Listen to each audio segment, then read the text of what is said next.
Good afternoon, everybody. Welcome to the Matsu Valley Hermon Brothers Field, home of your Matsu Miners. Ben Cameron, along with Kaden Bessent, bringing you Matsu Miners baseball. They're about to take on the Peninsula Oilers from the Kenai Peninsula for game one of a doubleheader today because the last game, the fourth of a four-game series, got canceled in Kenai due to weather, and so they're making it up here today. The Oilers will be the home team game one. The Miners will be the home team in the second game, excuse me. And they're just looking to beat the Oilers. They currently lead them in the season 3-2 in the 5 games they played. If they take both today, they'll lead them, outright. So in case the season ends in a tie, they'll have first place. That's huge, too, because both these teams are neck and neck in the standings. Standings are really close with the top 4 teams. So being able to take a head-to-head against any of those top 4 teams puts you in a great position to find yourself in the top of the World Championship. So I know these guys are hungry. I know that the Miners want to knock the snot out of the Oilers, right? That's the message. We do not like these guys. Let's go shove it down their throat, stomp on their necks, and none better to do that with Jackson Baker. No, absolutely. In the first 2 games, plenty of offense. It got pretty nerve-wracking in one of those games, but they were able to come out with the win. That's what matters. And then in the third game, the Oilers dominated back, took that game, didn't get swept in the 3-game series, right? But, yeah, Baker on the mound currently leads the ABL in strikeouts with 40. Last time out was another 7-inning contest against the Pilots. He threw a complete game shutout, 10 punchies. He was just dominant. Well, the offense put up 10 runs in that 10-0 shutout and that run rule win of the Glacier Pilots. And when the offense scores like that, and they've been able to do that in 2 of the 3 games that they just played in Kenai against the Oilers. So I expect the offense for the Miners to come through and to be here today. They've got to be.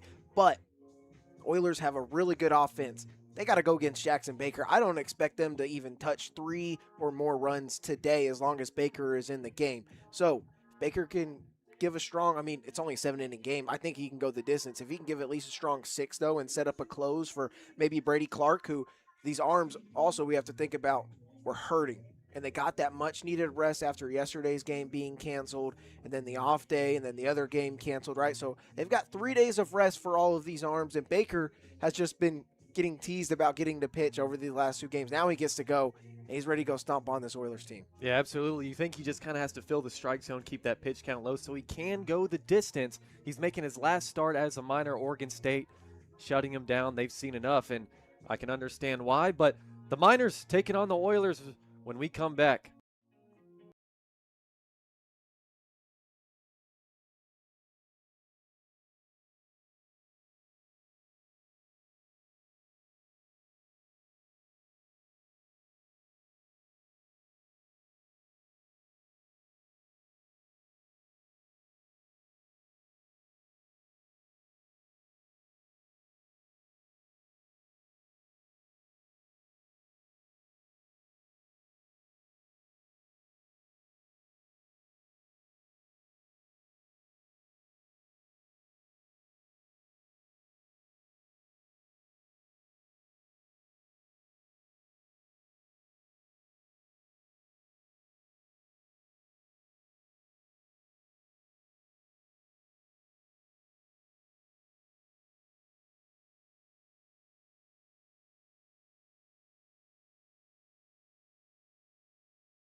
Good afternoon. Welcome to Hermon Brothers Field, right in the valley, Matsu Valley, that is. Ben Cameron along with Kaden Bessent.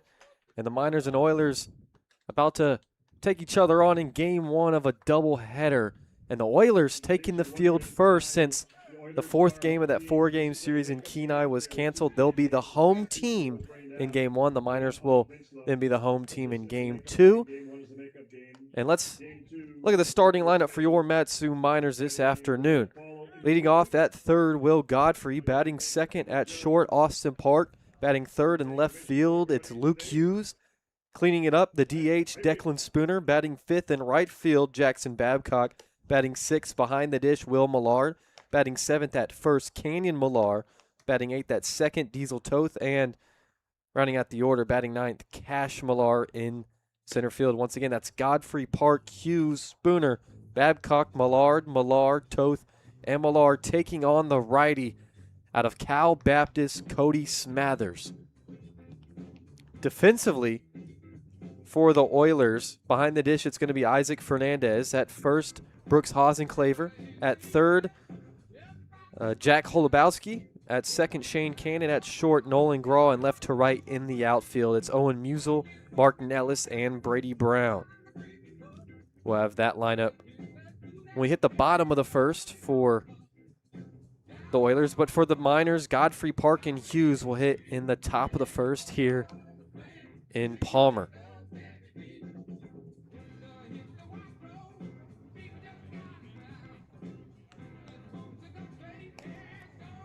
For the Miners offense this season, they've really bumped things up now. 110 runs in 21 games. They're batting .246 as a team.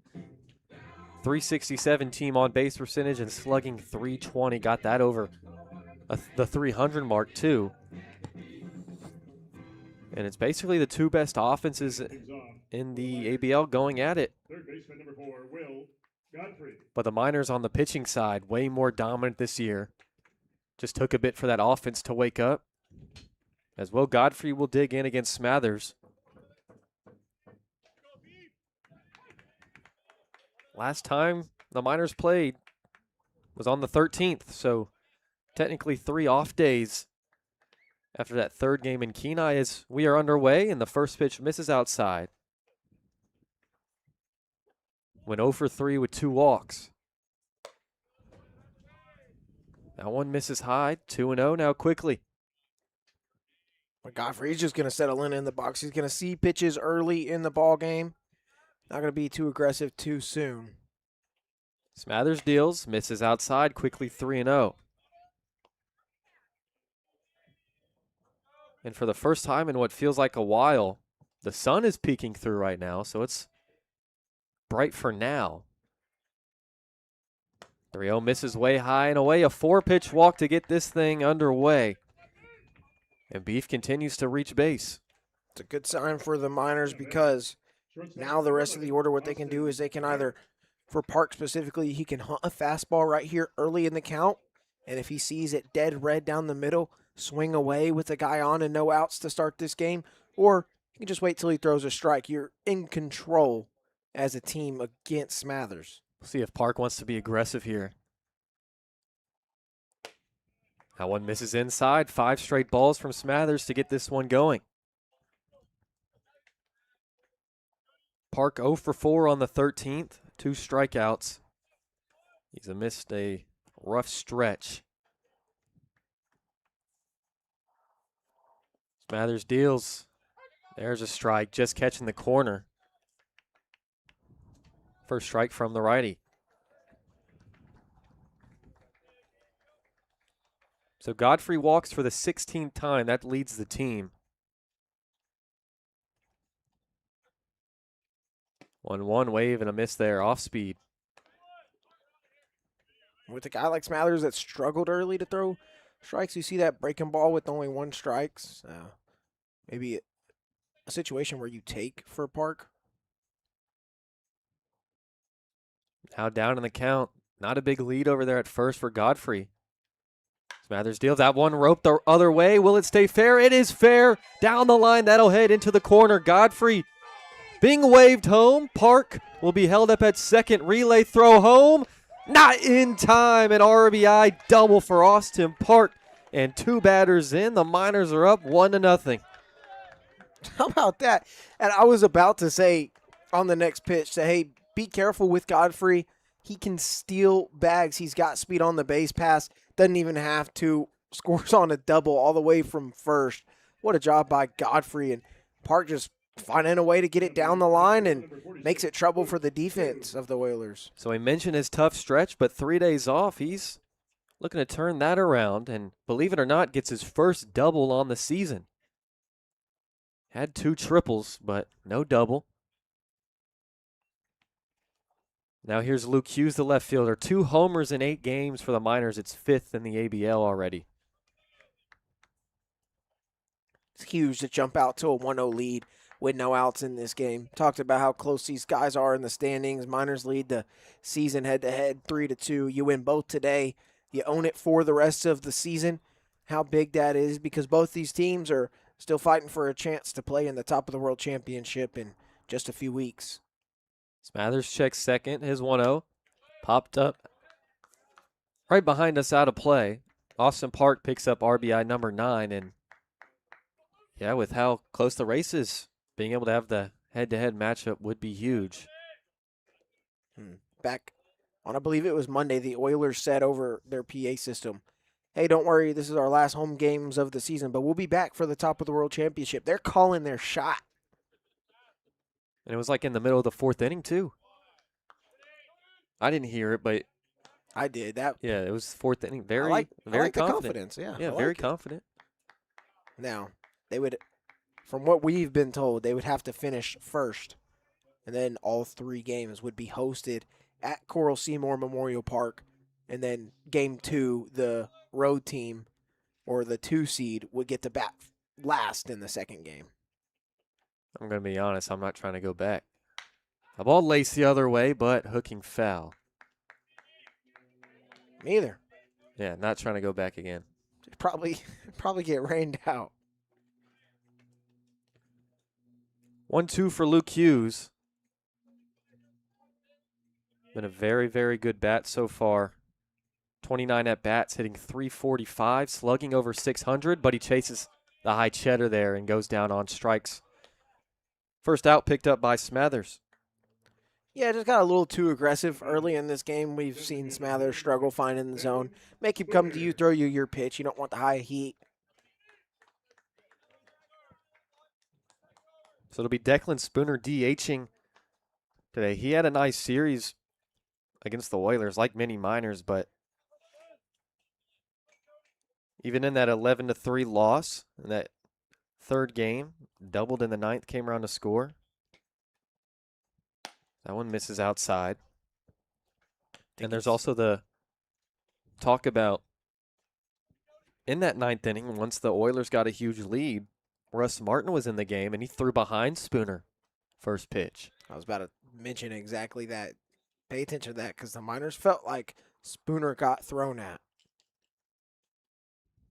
1-0, hard ground ball over to first. There's Hasenclaver, puts the hand up, is going to take it himself for the 3 unassisted. 2 away, and Park moves up to 3rd. But yeah, maybe a bit of bad blood between these two over those 3 games they played in Kenai. The disagreements about playing, not playing, the field conditions, and then, Miners were kind of running the table in games 1 and 2, and the Oilers were pretty quiet in terms of chirping from what we heard. And then as soon as they got a lead in game 3, they were talking a lot of smack. Yeah, it was noticeable that they waited till they had a pretty solid lead. Here's Jackson Babcock. Makes for good competition, though. Oh, absolutely. 1-0 to Babcock, and 4 Smathers on the year. Stone 17 2/3, got a 4.58 ERA. He has struck out 26. He's 3rd in the ABL in strikeouts. This ball roped into right center. Going back is Brown, but he's slowed down and camped under to retire the side. But Godfrey walks, and Park draws first blood with an RBI double down the right field line. It's 1-0.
Bottom of the first in Palmer, Alaska. On the bump for the Miners with a 1-0 lead. It's the dominant lefty from Oregon State now, Jackson Baker. Baker leads the ABL in ERA with a 1.69, leads in strikeouts too by a mile with 40. And he's just been playing out dominant so far, making his last start as a Mat-Su Miner before he heads home late tomorrow afternoon or evening. Yeah, well, I mean, I don't have any hard feelings towards Oregon State for saying, hey, man, go ahead and just come home. We don't need you risking getting hurt because for the numbers that you just told me, leading in ERA and strikeouts, clearly he's ahead of the competition here in Alaska, and he's just having a really good summer. You've seen the growth from him compared to his freshman year at Long Beach State. Now just time for him to get ready for a sophomore season. Yeah, added a slider, worked on his curveball that he rarely threw at Long Beach State. Still not a main pitch for him, just sprinkles it in there, and also worked on a cutter a bit as we have time before Baker's first pitch. But it'll be Mark Nellis, Shane Cannon, and Nolan Graw to lead off. That is hilarious. We're already chirping already. The Oilers are already talking crap. Their head coach is talking crap over on the third base side to the umpire because their players weren't in the dugout and they're pointing at our players, and there's just one guy sitting outside the dugout. First pitch, strike there. Cheddar from the Cheddar, Jackson Baker. I think we're going to have a fun 14 innings today. Oh, I'm excited. We're grinning ear to ear. Another fastball just misses inside. So defensively for the Miners, Millard behind the dish. Canyon Millar at first, Will Godfrey at third, Austin Park and Diesel Toth short in second. Wave and a miss, 3 straight fastballs from Baker. And left to right in the outfield, it's Hughes, Millar, and Babcock. Mark Nellis, the center fielder. 1-2. Off the hands, over to second. Here's Toth. Ball kind of slows down on him, but he's able to make the play, and there's a quick out, number 1. Good job to get 2 strikes on the guy quickly, but then also to get weak contact, get a quick and fast out, number 1 for Baker. Yeah, nothing but fastballs there in that at-bat. And we know that from what he's told us, I mean, every time, no point in asking him anymore. Over his last 2 starts even, he's just going to go through a fastball early. That's his plan of attack. See if he can just blow it by these guys. Especially when he has an early 1-0 lead. He said, I can just live fastball, sprinkle in everything else. That one just misses up near the hands to Shane Cannon, the second baseman. Important to note, they're just on the outsides of your screen. We do got a 3-man umpire crew today. That is good to see. This is huge. One hit high in the air. Right field line. Babcock in foul territory. Almost overruns it, but able to make the grab, and there's out number 2. Job by Babcock. He almost overran it going to his left, and then he throws the glove over his head and shoulder on the right side, and just able to make the play. Good job for 2 quick outs. Here's Nolan Grawl, the shortstop, and Baker almost out, already getting out of this first. Last time out for him, we mentioned, was that 7-inning complete game shutout. First pitch from Graws. Grounder over to short. There's Park with a seed. 7-pitch inning here in the first, and we go to the second. The Miners have the lead.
Fit the second. 6, 7, 8 due up for the Miners after a quick bottom of the first. Baker, only 7 pitches, got 2 groundouts and a flyout in foul territory. It'll be Will Millard, Canyon Millar, and Diesel Toth, and if anyone reaches the 9-hole hitter, Cash Millar.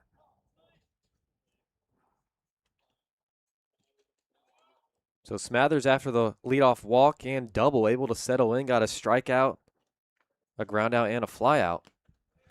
So he missed his first pitch to Millard, but I will say the groundout from Spooner and flyout from Babcock both hit pretty hard.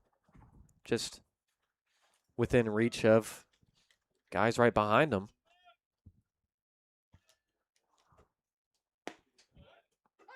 1-1 now. I will say the contact in that first inning for the Miners, all of it looked good. That's a good sign early in a ball game. Mention his 4.58 ERA coming into the day for Smathers. Last time out versus the Miners on the 23rd. And here's a ground ball, hole left side. And Grawl not able to handle the backhand attempt. And Millard will reach on the infield single. But for Smathers, on the 25th, not 23rd, through 3 innings, allowed 2 runs, 1 of them earned on 2 hits, 1 strikeout. But what he really struggled with was the free pass. 5 walks and 1 hit by pitch in 3 innings. That's why he got pulled so early.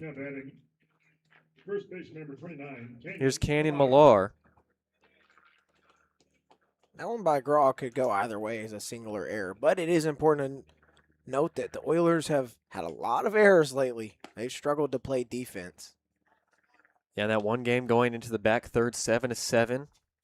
When the Oilers came all the way back, the errors killed them. Ended up being 14-7. Yeah, they had 9 errors over the 3 games the Miners played in Kenai. Yeah, just brutal. I know the weather was not good, but that one's fouled off. Yeah, but yeah, they still struggled defensively. I mean, I mentioned at one point, over like their last 5 games or something, they were like at over 15 errors or something, and they were all at home. They were over 15 errors in 5 games. They're averaging 3 errors a game over that stretch of like the past week, which that's not good, especially when you can't play defense at your own ballpark. Miners have struggled with that at some times as well. Millar squares, but off-speed's going to miss outside from Smathers. I think that the field's looking a little bit better. Rain definitely helps some of that outfield grass. I know there's some spots that are just so dead from that harsh winter. It's probably not going to recover in time for the end of the season, but the rain definitely certainly helping the dirt out a bit. 2-1.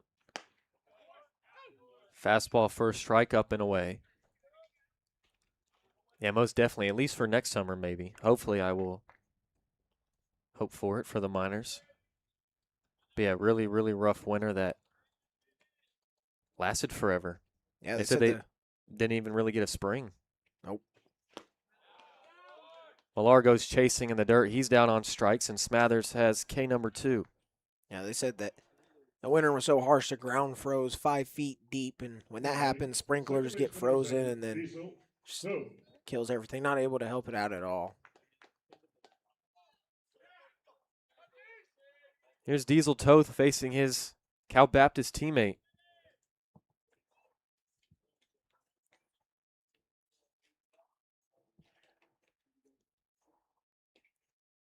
Millard on first, pitch low and away.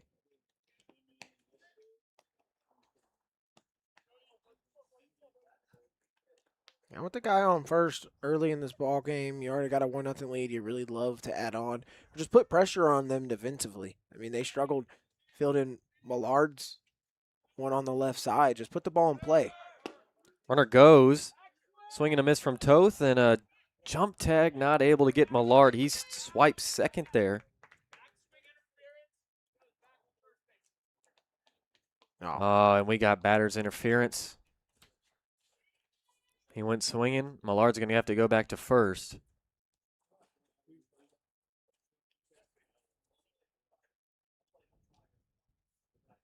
And LeBron's going to want to ask about that situation. But on the 25th, when Smathers started, Toth went 1 for 2 with a K in his first at bat and a single and run scored in the third. So far they've both gotten to each other.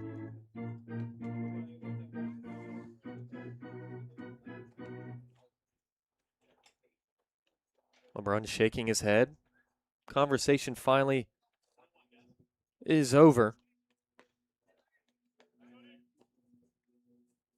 I don't believe there's a way to even input that. I mean, batter's interference would have Diesel Toth out, so it's not understanding what I'm putting down, you feel me? Yeah, I'm not sure. No one fouled off. I expected Toth to be out, but definitely take that if you're a Miner fan.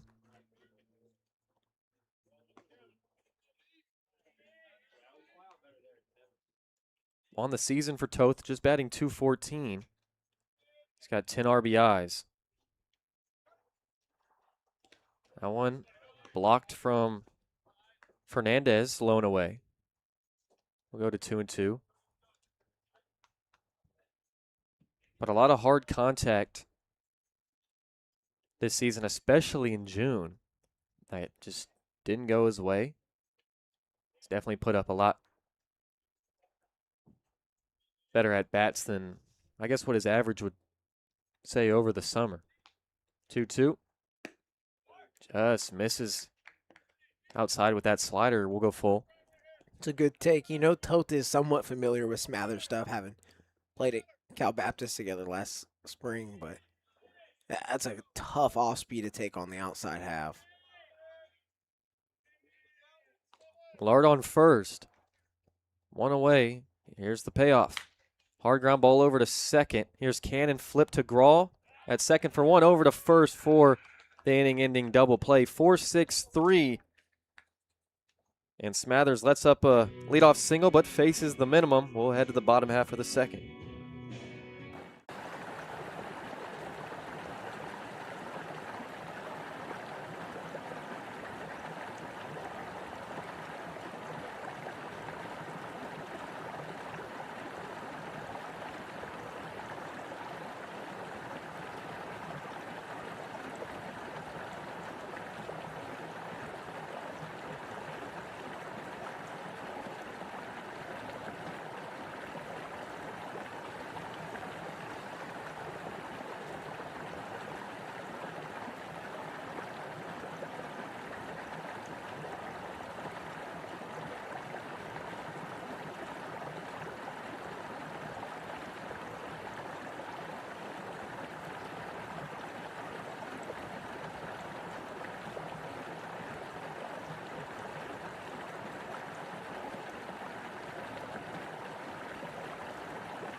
Second, DH number 19, Luke Lusky. Middle of the order for the Oilers, down 1-0. 4, 5, and 6. Lusky, Musel, and Hasenclaver, who surprisingly has been booted down all the way to that 6th spot in the order. First pitch strike from Baker there. And that's really what he needs to do, just fill up that zone with the fastball.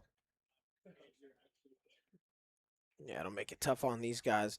Everybody struggled with Baker all season. Off speed just misses there. For the Oilers, in 24 games, they've scored 148 runs. Their team batting average at .254 as that one's fouled off. And a team OBP just south of 400 at .394. That, of course, leads the ABL by a pretty wide margin. But regardless, the Miners able to have the series lead so far 3-2. It's 2-2 to Lusky, another one missing inside. They've been playing good all summer, but we've seen how much the standings can change over 2 or 3 days. 2-2. Chopper, right side, going to be a tough play. Kenyon Millar, he falls his throw over to first. Caught by Baker. He got him by a quarter of a step. Tough play made there for out number 1 in the second. Are you kidding me? Oh, my gosh. What a play by Millar there, and Baker to adjust. Number 29, Owen Man. Mitchell. Don't think the Oilers head coach over at third quite agrees, but just what a play. It looked doomed from the moment Millar fell on his butt on the grass there, but still able to come away with an out. Now here's Owen Musel, the left fielder. Another first pitch strike. But yeah, we've seen how much the standings can change over a couple days, right? The Oilers, they lost 2 of the Miners, and then they win 1, and then there's a tie for first place, and then they just lost to the Chinooks yesterday in 5 innings only because of weather, 7-0, and they've already dropped to third, and the Chinooks have won 3 in a row. They've jumped into second, and the Bucks go from second to fourth. Like, a lot of moving around 1 through 4. That one fouled off. Yeah, it's pretty wild. It's really just the Pilots being left out right now. Owen Musel batting .312 this summer. Leads the Oilers in extra base hits. He has 7 doubles. Or his second, right behind Holubowski with 8. Wave and a miss there. First punch he picked up by Baker, and there's 2 away.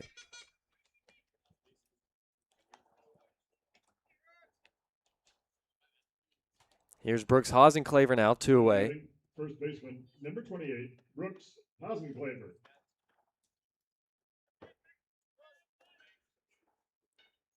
He struggled the past couple of games in the average department, has dropped batting .290, but that OBP still over 500 because he has walked 32 times. Nasty slider from Baker, but couldn't get the front door call.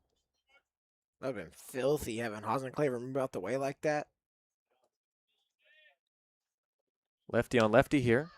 Fouled off left side. Yeah, 32 walks. Just ridiculous. And, you know, a lot of pitchers in this league, they're younger, right? So maybe they struggle with free passes. So Hasenclaver just taking advantage of that, being very patient at the dish, but also leads the ABL in homers with 4. That one in the dirt. That could have something to do with it, with the pop that he's got in his bat. If I'm him, though, I'm honestly a little frustrated drawing that many walks. I mean, you don't come here to draw walks, you come to hit. 2-1 fastball just misses. Baker with a head tilt there, thinking he placed that one perfectly, but it's 3-1.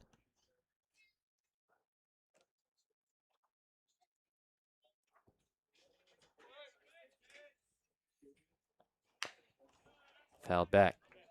We'll go full. Back right there. 3-ball count here for Baker. Don't want to give up the free passes. He's gotten better about it as the summer's gone on. It's really the only time he's let up any runs this summer is when he's hurt himself with the free pass. I know in a game against the Bucks, he struggled with the free passes. They got 2 bloop singles, and that was the most he's let up any game. High chopper foul, right side. Hasenclaver, the first guy to really make Baker work here early on. 6 batters through. I mean, look at that pitch count with 2 outs. And then now he's about to throw pitch number 7, so pitch number 19 right here. Payoff. This is inside. Walk number 33 for Hasenclaver as he throws the bat. He's the first Oiler to reach against Baker so far. Hey, just bounce back here. You got 2 away. Instead of landing. Get weak contact. You know what? Just strike him out. How about that? We know he's got the strikeout stuff more than anybody else. Here's Isaac Fernandez, the catcher. We've seen him at third before. But behind the dish. Super curious to see that after Baker leaves and we finish out the last 2 weeks of the season, if Baker will still lead the ABL in strikeouts when it's all said and done.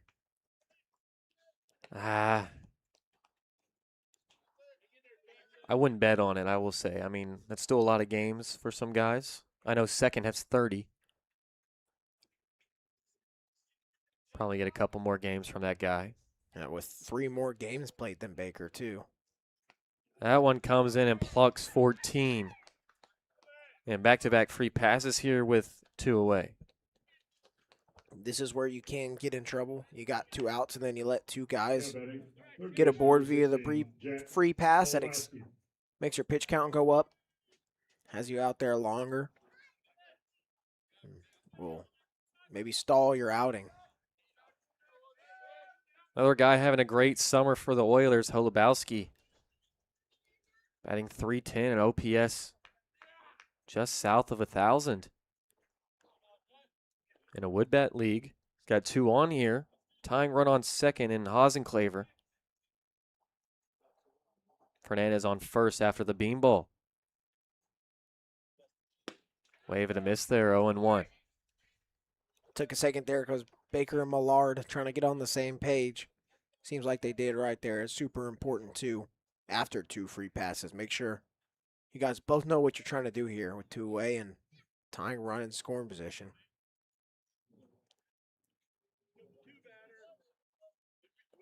0-1. Misses inside. For Holubowski, 6 doubles and 2 homers, but just 7 RBIs.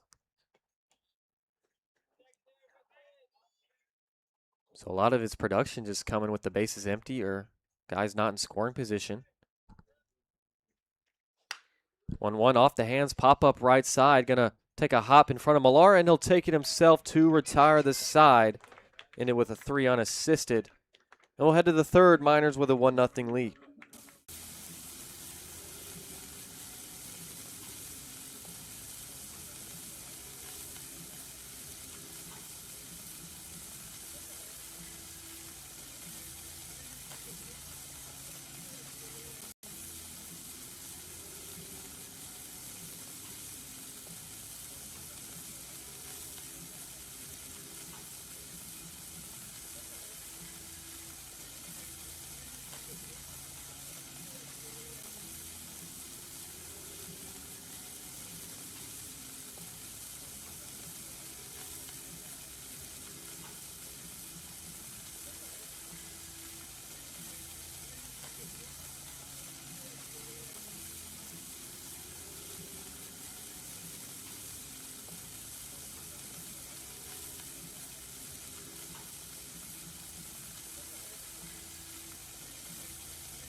Number 1, Cash Millar. 9-1-2 for the Miners in the third. Up 1-0 against Cody Smathers. Cash Millar in center field now. With Blind injured and Akers now gone. He's number 1 guy in center. Squares first pitch. Pulls back and it misses. Still want to use a small ball with a 9-hole hitter, though, and Millard, respectfully, not as fast as Tyler Akers, but definitely speedy as well. He's filled in center field very well. He's made some nice plays. There's a strike 1-1, and Cash Millar batting .229.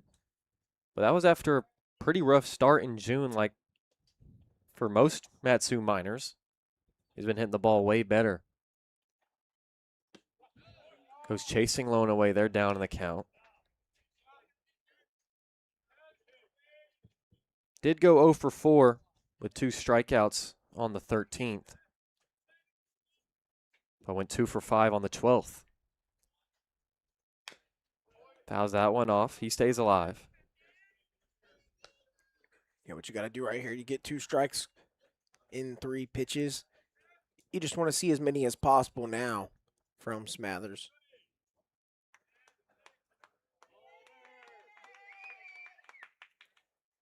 From the windup, Smathers 1-2. Millar lays off that pitch he went chasing on to get to 2 strikes. And he's rocking the white accessories too. White right sleeve, white turtleneck. Is kind of chilly. 2-2. Lifted into left center, but there's Nellis under it for out number 1. Now batting third baseman number 4, Will Godfrey. It could have been worse, but he did a good job of battling in that at bat. Just weak contact from him. But early in this game, you got to think, though, we're only playing 7, so we're technically deeper into the game than we normally would be. But seeing pitches and also putting the ball in play, Oilers are going to have to be forced to play defense because they will make a mistake. Yeah, you saw Millard reach. Could have been an error, could have been a single. It was certainly a tough play deep in the hole on the left side. But Grawl couldn't handle the ground ball with the backhand. Here's Will Godfrey. Fouls one off. It's 1-1. Godfrey walked on 4 pitches to lead this game off.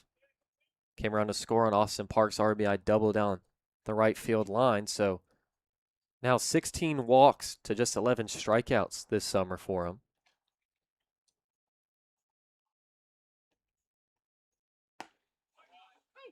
Takes strike 2 on the outer third. Yeah, the outer third's got to be free game for these pitchers in favor of Smathers in this situation. Righty working on a lefty. Tries to go back to it, but just misses.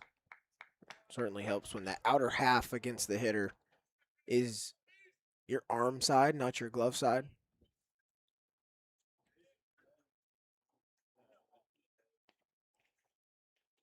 Two. Chop straight back.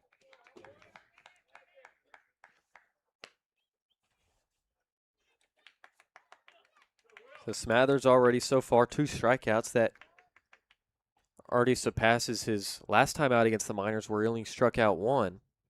Just really struggled to find the zone that outing. 2-2 again. Just below the knees. Tried to backdoor Godfrey there with the slider, but we'll go full. Not afraid to take a pitch, that's for sure. That's why he has 16.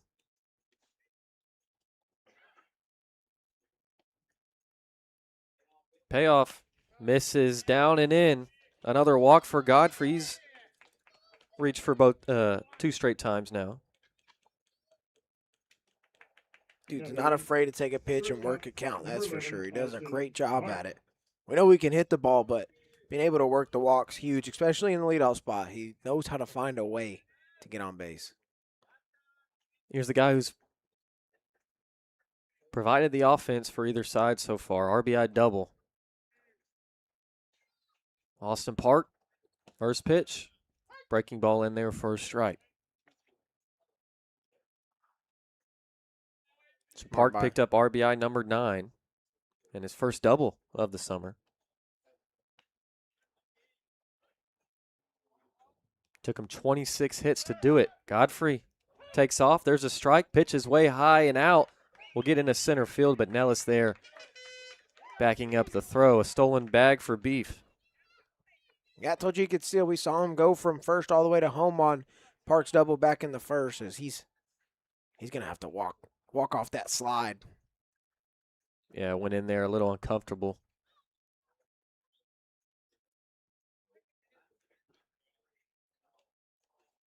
But now for Smathers, he's stolen 2 strikes against Austin Park via the breaking ball and got him looking.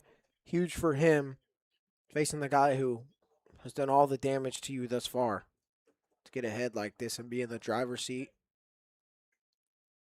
That was stolen bag number 8 for Godfrey. Now ties him for 5th in the ABL. 0-2, fouled straight back. That was a risky 0-2 fastball.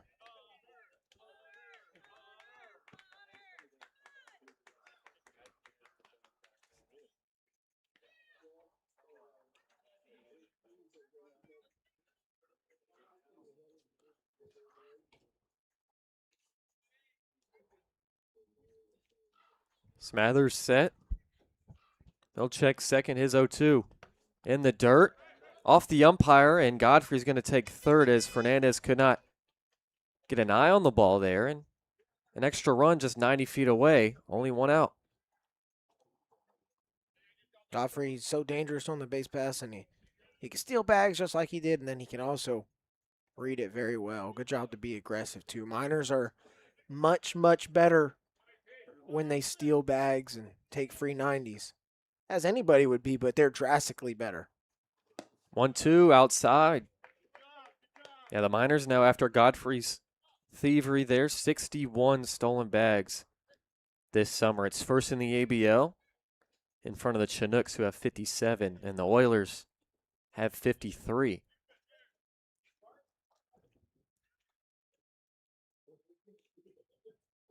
Two-two. Taken low and away. We'll go full. Good fight, 0-2 to 2-2. Now it's your count if you're Austin Park. He's going to want to punch you out here and try to get weak contact to avoid a full count.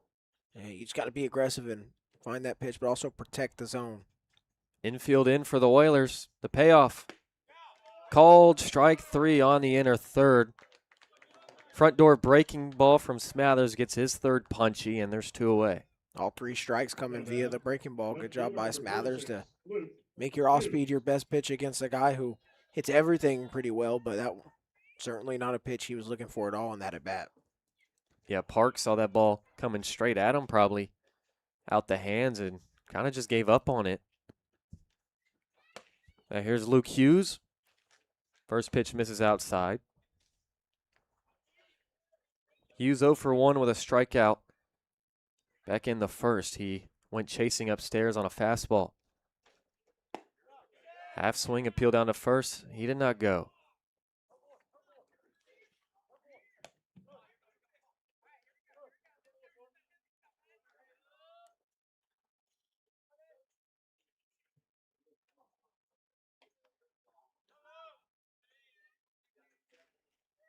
Two over to the left fielder.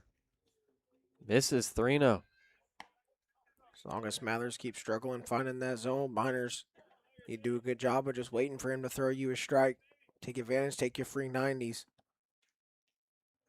4-game hitting streak going on for Hughes right now. There's a strike.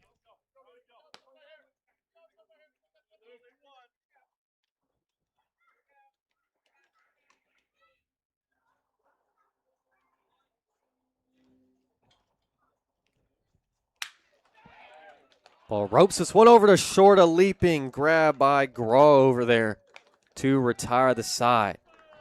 So we head to the bottom of the third. It's 1-0, Miners strand a runner.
Right fielder number 6, Brady Brown.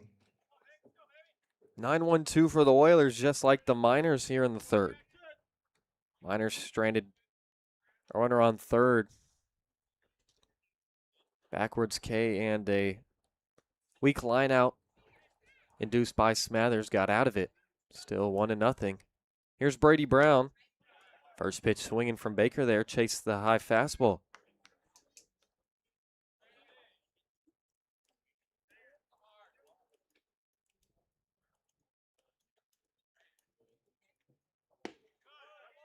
Quickly 0-2 on 2 fastballs. Live there all day. They're just going to sit there and not touch it and then not swing at it. Go ahead, throw it again. Wave and a miss. 3 straight fastballs from Baker there. A little stare at Brown as he walks back to the dugout. Second K for Baker. Now batting center fielder number 8. Only 2 strikeouts or 2 1/3 is pretty low for Baker as well. But hey, strikeouts aren't everything. Yeah, you saw that 7-pitch first inning. He'll always take that. 2 ground outs and a fly out. Here's Mark Nellis. First pitch misses, gets away from Millard. Nellis a 4-3 ground out to lead off the bottom of the first.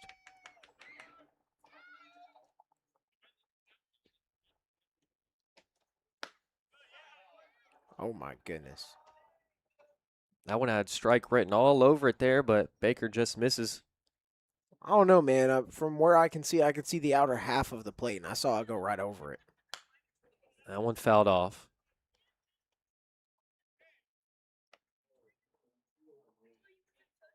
There's Connor Mundy on ball duty.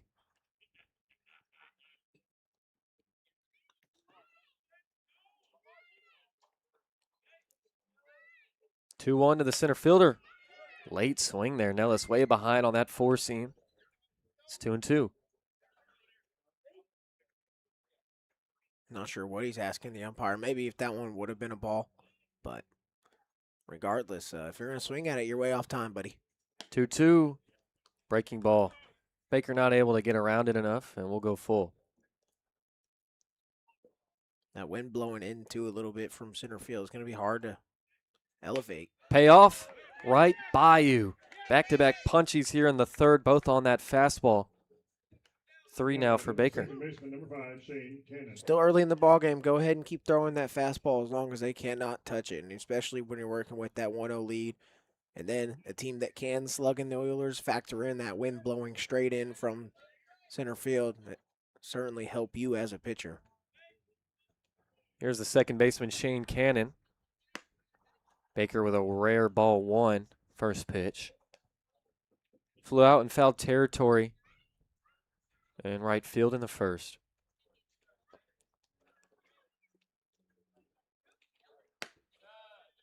Two 2-0. Both strike 2 and 3 to Nellis, too, with that fastball. He was way behind, so he could just not catch up to it at all. Wave and a miss there. Got to get that foot down. That looked like that new cutter there from Baker. Late action on it coming in on the hands of Cannon there. He was off balance. A little bit behind it too, 2-1. Behind that fastball, 2-2. They literally just can hardly touch him right now. And for how Nellis just struggled and then Cannon struggling, it's our second time seeing him. Haven't been able to adjust. 2-2. Fastball misses upstairs. Full count back-to-back batters, but Cannon, 24 strikeouts, leads the Oilers by a decent margin. He's the only guy over 20. Payoff. Hard grounder over to second. Toth in the perfect spot. 4-3 to retire the side. A 1-2-3 third for Baker. We're almost halfway through this one already. Go to the fourth.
Top of the fourth, and game one of a Leading things off, doubleheader between the Miners and Oilers.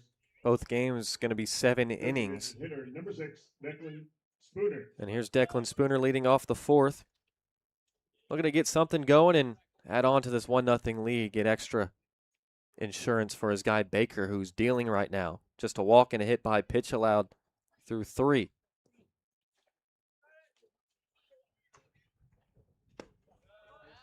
Spooner, like usual, attacking the first pitch. Misses there. Spooner, a hard ground out over to first.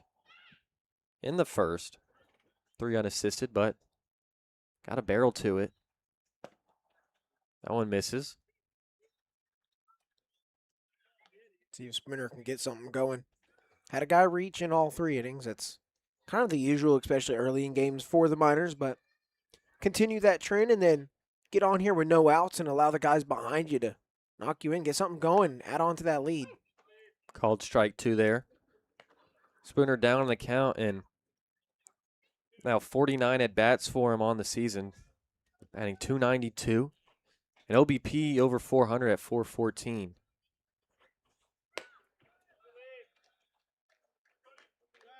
High and away fastball there, 2-2.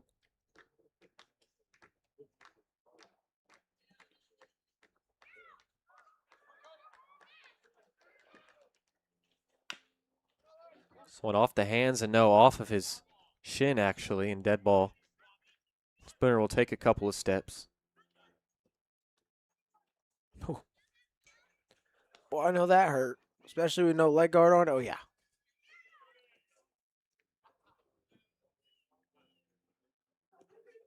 Spooner will dig back in.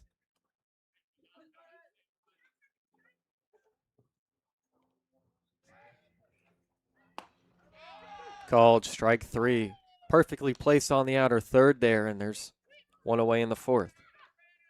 Now batting right Yeah, you fielder can't number 9, Jackson keep looking with 2 Babcock. strikes. You got to be aggressive. That's just a nice backdoor breaker. It is, but you got to protect the outer half, especially because, you know, as a hitter from what we've seen being called, maybe got an inch or 2 of expansion on the outer half to every hitter. Here's Jackson Babcock. First pitch misses outside. Babcock 0 for 1. Hard fly out to right field to end the first. Just another example of putting wood on ball and just not getting any luck whatsoever. It's 2-0 there.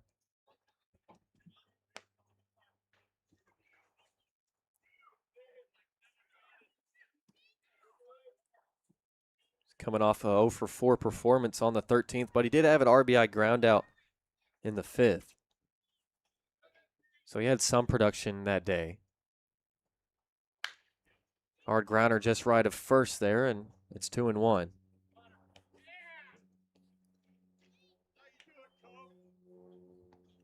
See if Babcock can't get comfortable in that box. Mentioning that hard fly out to right. He has hit the ball really well, but Well, foul ball on a third of a swing from Babcock there, 2-2. dude that can certainly swing it. Don't care if he plays Division II baseball. He's one of the better guys in that division. Very good at Colorado School of Mines. He's come here and he's had a good summer. Certainly learning curve with the wood bat in your hands and maybe the altitude and all that stuff. Certainly different from Colorado, I'll tell you that. Count goes full as he takes one low and in. Yeah, we're just barely above sea level here.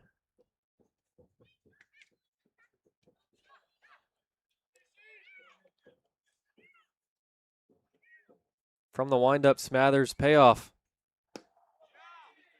Just misses a close 3-2 pitch there. Tried to backdoor Babcock, but he'll take his walk down the first. That's a scary take, especially coming off of Now Spooner batting strikeout looking, but Will Millard. good job by Babcock. Get on now with 1 out. See if Millard, who singled last time up, can do anything else here. And as he's thrown, oh my goodness, I just realized it, but he's thrown that pink sleeve back on. We asked him about it. What do you say why he took it off? I think he just said it just got a different sleeve. First pitch just misses. No, he wasn't even wearing one. And then he was like, I don't know, I just started hitting better when I took it off, I think. I think that's what it was. Just changing it up accessories-wise. He's not even wearing the orange and pink batting gloves right now. He's wearing white batting gloves. Just likes to switch it up. Babcock goes, pitches outside. The throw on the money from Fernandez. Babcock caught stealing, and there's 2 away. Yeah, he just got him by a mile right there. Yeah, what a throw from Fernandez. Almost worked out like a pitch out there, high and away fastball. So now bases empty, 2 away for Millard, who's 1 for 1, an infield single in the second. He's in a 3-0 count here. Yeah, he's got the neon pink right arm sleeve, the North Alabama purple elbow guard. Like you mentioned, usually has that purple and orange batting gloves, but all white today. Thought he had ball 4, but there's strike 1.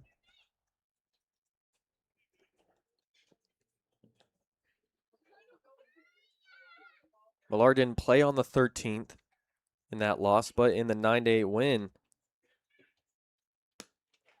he reached 4 times, 2 hits, and 2 free passes as he'll walk there, and he's on for the second straight time. Now batting, first baseman number 29. Yeah, accessories have Kaden been Bessent. so big as of late. And then what you kind of notice for the Oilers wearing the sleeveless jerseys, they all have to wear undershirts, of course, but it looks like based on what all of them are wearing, short sleeves are not an option. You've got to go all the way or 3/4. Yeah, with the vest. You have to have something. Short sleeves is also a pretty good look, but You think they with the decide not vest? to. Yeah. Here's Canyon Millard, first pitch swinging, ropes one right field, going back is Brown. He's at the wall, and it's off the wall. Millard will have extra bases here. Millard being waved home. Here comes the throw on the money. What a relay from Brown and Cannon. And Fernandez with the tag as Millard out at home trying to score on Canyon Millard's double. And we're halfway through this 7-inning contest in game 1 of a doubleheader. Miners still lead it.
Draw.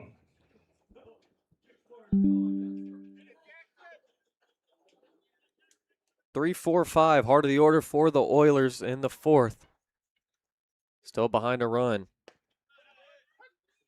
That one misses out. No, called strike, excuse me.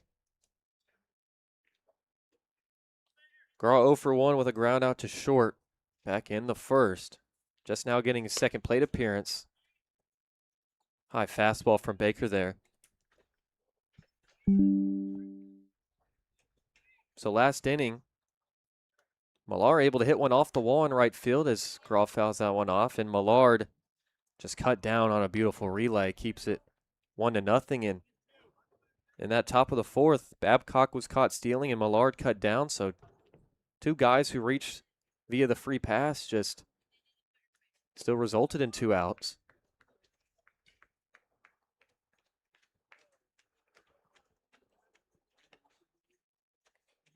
Do apologize for the dinging sound if it's coming through. Dang computer just wants to chat it up. Yeah, I think y'all hear that. Groff fouls it off. We'll do 2-2 again.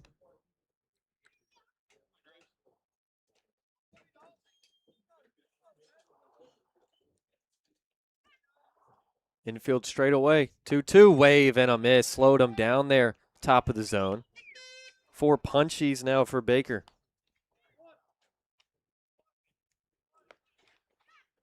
Now batting, DH number 19, Luke Lusky.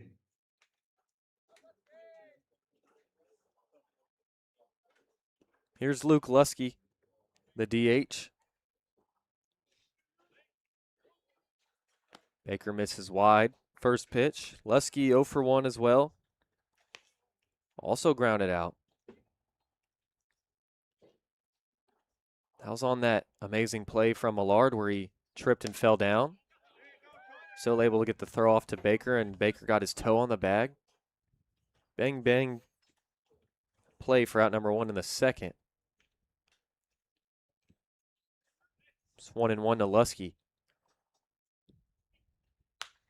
This one popped up right side. Millard chasing after it. Does he have room? He does not. It's over the tool shed beyond first.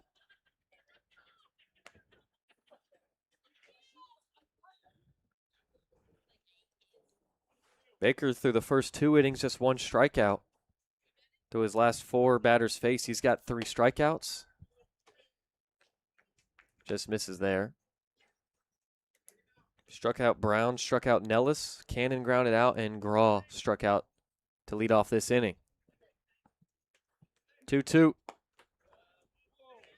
Count goes full. Positive about a 7-inning game, even with thin arms, is they don't have to throw as much. You save 4 innings on the day total.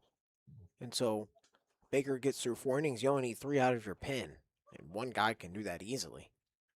3-2. Fouled off. We'll do it again. Yeah, super huge. I know they had 3 off days, but still helps the bullpen.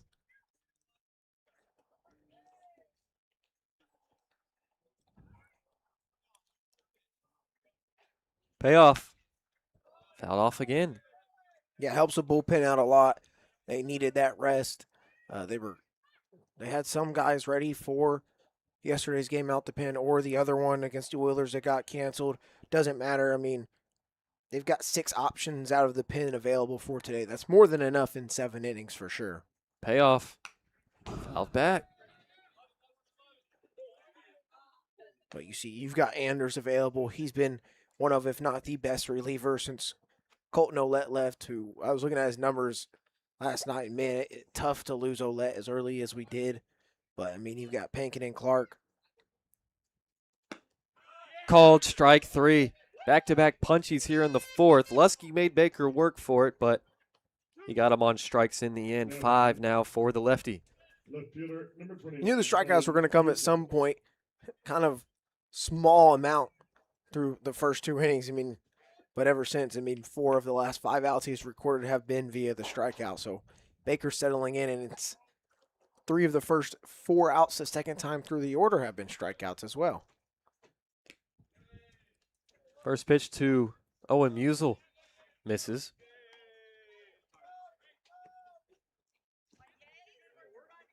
Then also in the bullpen, 2 new guys, Trevor Billich and Bumpy Van Meter.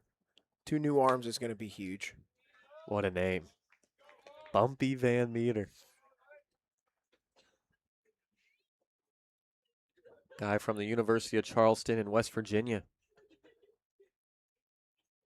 Most likely make an appearance today in a doubleheader. And Baker down 3-0 to a guy for the first time today. It'll either be Billich or Van Meter. One of the two will be seen today. Imagine following Baker. Billich has a better chance going lefty to righty. There's a strike from the southpaw. And then with Jay Siola getting the start in game 2 today. 3-1, a little blooper left field. Going to get down in no man's land there.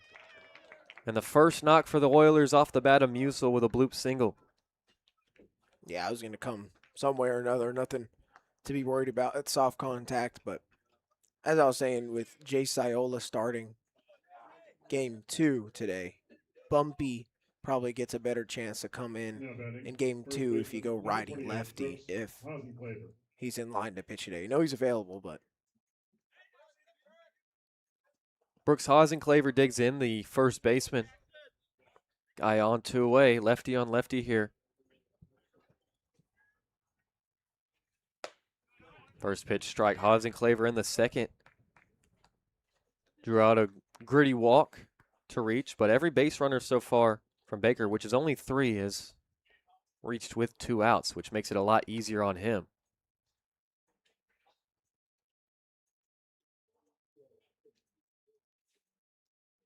Baker's 0-1. Hard ground ball, back up the middle, going to get through. Bounce off the lip. And back-to-back singles here with 2 away in the 4th. still got 2 outs. So second time through the order, you'd be surprised to see him already have 3 strikeouts on these guys. But, you know, this middle part of the order, finding ways to put the ball in play. Here's Isaac Fernandez, who got plunked first time up. Then, of course, was stranded. Looking to officially make this a rally here in the 4th, tying run in scoring position. First pitch, another blooper, right side, and it's going to be Toth ranging back towards right field to retire the side. So back-to-back singles with 2 away, both stranded. Go to the 5th.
Hit the 5th. Technically the back third, I would say. The Miners lead 1-0 with Baker shoving so far through 4. Just 2 hits, a walk and a hit by pitch. 5 punchies for the southpaw making his last start. 8-9-1 for the Miners here in the 5th. Diesel Toth digs in, grounded into a 4-6-3 double play. Back in the 2nd. Half swing there. First pitch, he went around. So far against Smathers, his Cal Baptist teammate, he's 1 for 3 with a run scored. That's not bad at all. Way out in front, 0-2 foul ball. You go 1 for 3 every day the rest of your baseball career, you'd be in the Hall of Fame. Absolutely.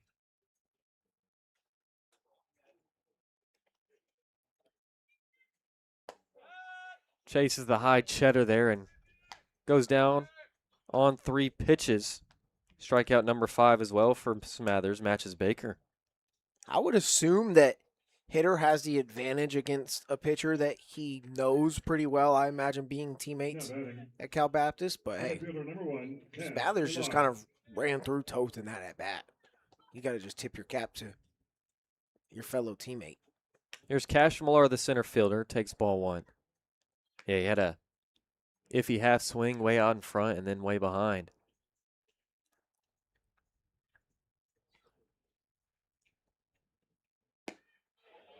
Two 0 to Millar, he takes 1 low.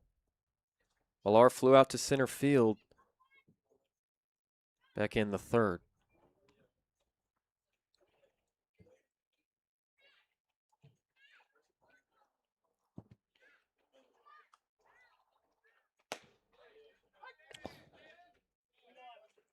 Two and 1.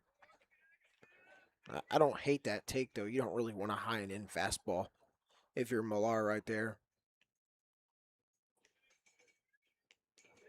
Comes in and hits him. Smathers, who had kind of been painting the black on the left side of the plate from our point of view with his off-speed and breaking stuff, just 2 inside of Millar, and he reaches for the first time. Now I got somebody on. Again, try to do something with it. Come on, 1-0 is not going to be enough against this Oilers team, even if Baker is still out there. They're just so dangerous offensively. You want to go ahead and add on and make it tough for them. Put them in a hole. Here's the leadoff man, Will Godfrey. Has walked both times, stole a bag. The Miners have stranded 3, but got to remember, last inning they had 2 guys reach via the walk and were cut down stealing and trying to score, take an extra 90. Runner goes, ball's low, throw on the money. And Cash Millar caught stealing. He thought he got in there, but another great throw there from Fernandez behind the dish. Man, the Miners don't get caught stealing all that much, but it's been pretty easy for the Oilers today. 7 coming into today. They were caught stealing in 61 tries or 261 successful stolen bags, and they've been caught twice in one day. 2-1, ground ball over to second. There's Cannon over to first. To retire the side, another 1-2-3 inning, and we head to the bottom of the 5th.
Bottom of the fifth after a quick top half.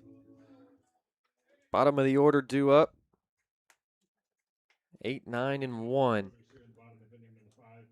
for the Oilers. Looking to get something going. Able to get their first hits last inning by Musel and Hasenclaver, but they were left stranded. Here's Jack Holubowski.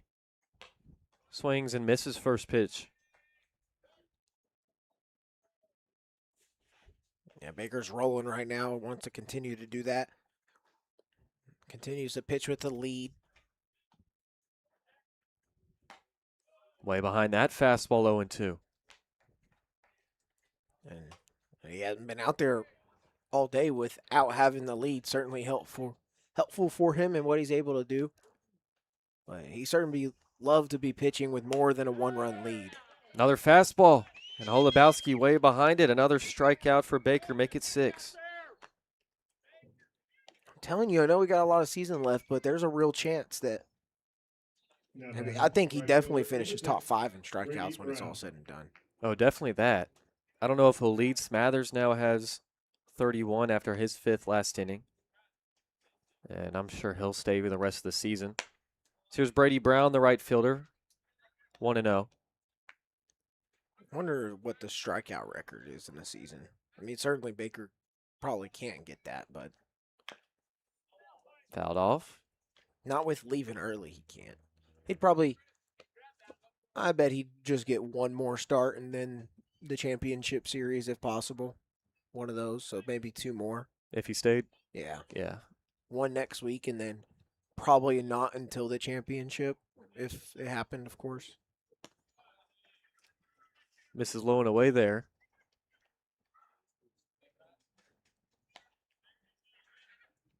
Yeah, most likely. I like your math there. There's a lot of games left and not that many off days, but I'd certainly say probably would be, most guys probably have about 2 left. A lot of home games coming up this next week. 2-2. Little looping line drive foul right side. So we'll do it again. I say starting on the 23rd, there's 8 games in as many days. That certainly will be challenging on the Miners pitching, the 23rd through the end of the regular season.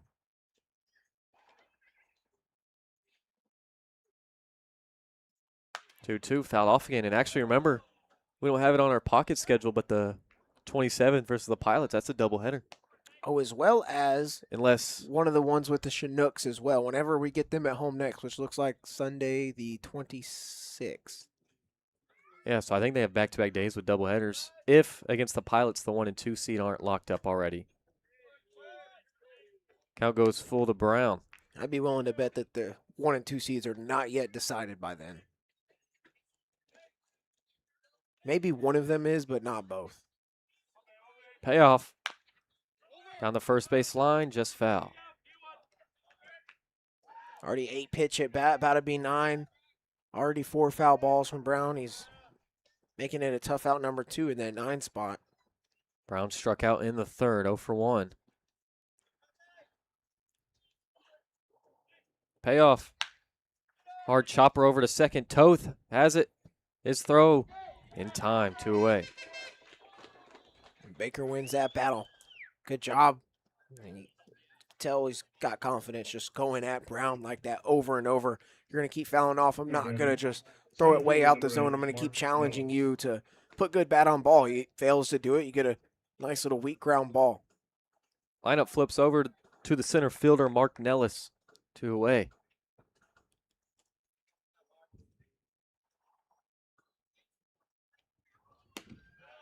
First pitch breaking ball there from Baker. I would guess Nellis most definitely expecting a fastball, so he takes strike 1.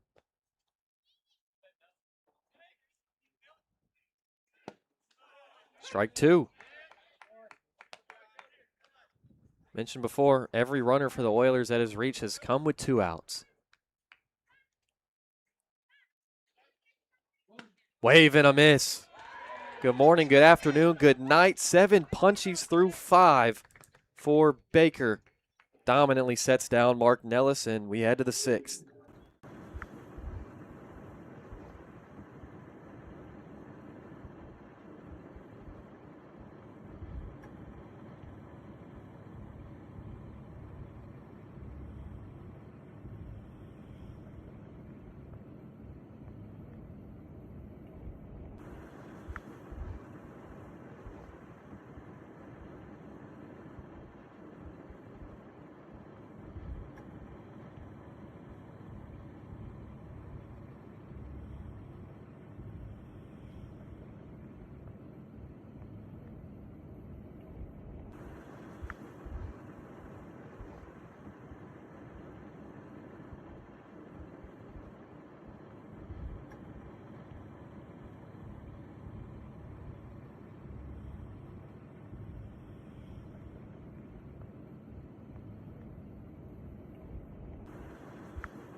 The Miners 6th. New pitcher for the Oilers Shortstop number 11. here in the 6th, down 1-0. It's the lefty Justin Parks. Parks having a really, really good summer so far.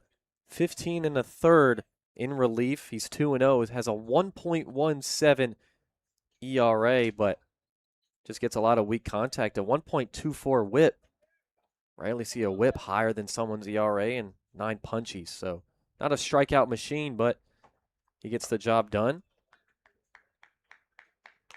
He'll face 2, 3, and 4 of the Miners' order. Here's Austin Park. Yeah, they're certainly looking to keep this a 1-0 ball game. They do not want to let this lead grow whatsoever, especially with Baker on the bump too. Fouled off from Park there, and Parks against Park right now, but Parks pitched on that loss on the 13th last time the Miners played, through 2 shutout frames, struck out 2, let up 2 hits. Of course, he had a lot of cushion that game, but now is down 1-0. And Parks ropes one into center field. Nella's coming on, and he won't get there. It'll bounce right in front of him. And Park now 2 for 3.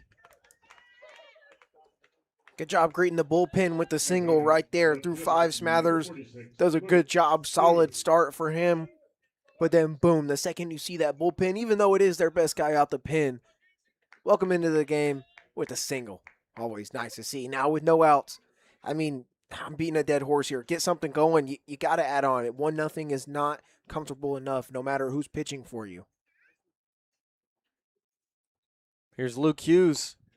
Takes a first pitch strike. Yeah, they've had 3 guys reach via the free pass that have been gunned down on the base paths. 2 caught stealing, and Millard gunned down at home.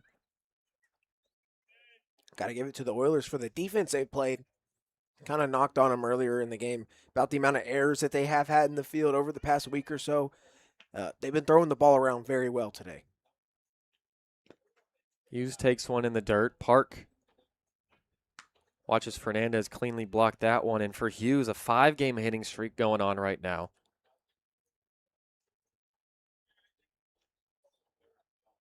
Went 2 for 4 on the 13th. 2 singles, 2 strikeouts.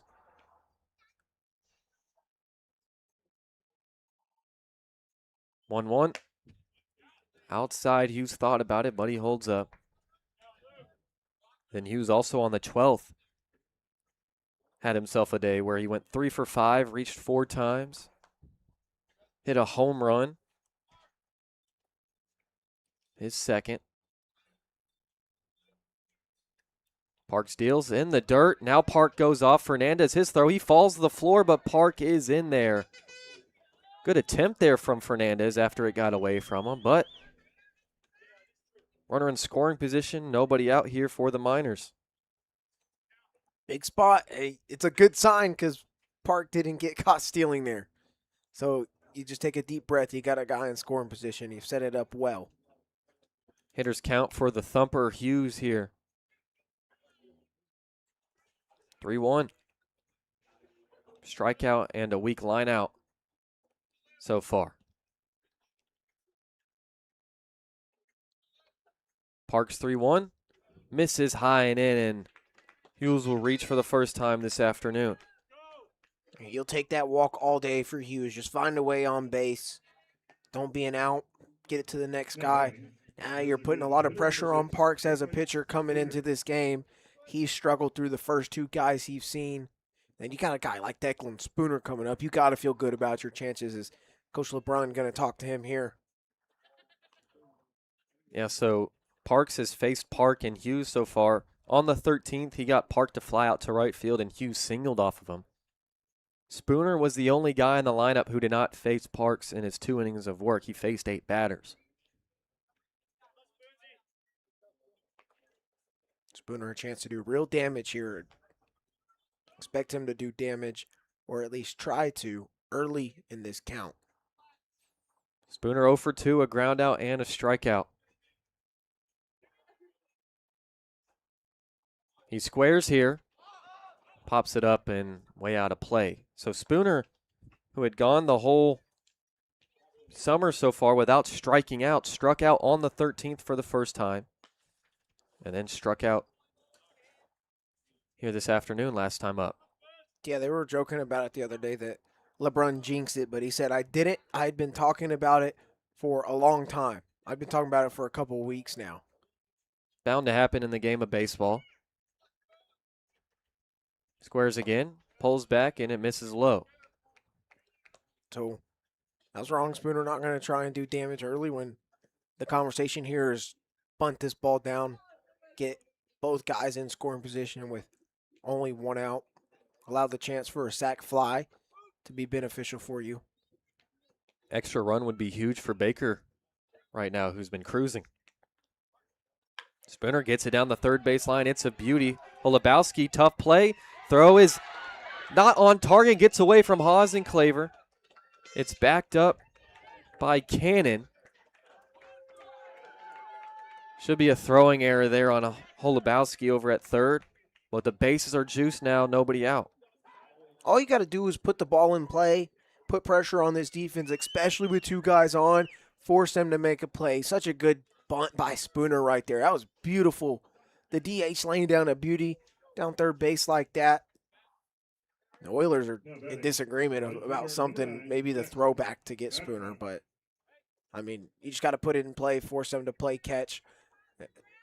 They've been throwing the ball well around the diamond all day, but bound to make a mistake the amount of times you force them to do something.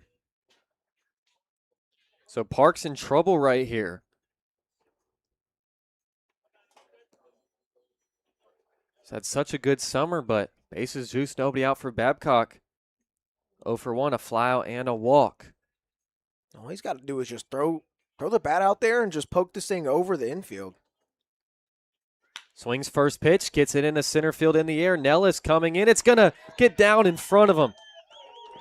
Park will score. It's an RBI single for Babcock. It's 2-0.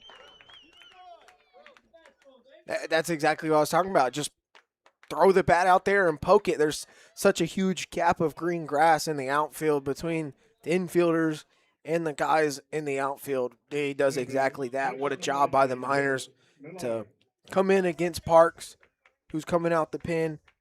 Got a couple of base hits. You put pressure on him. You've taken advantage of his and the defense's mistakes. I got to keep adding on here. Here's Will Millard. Infield in for the Oilers.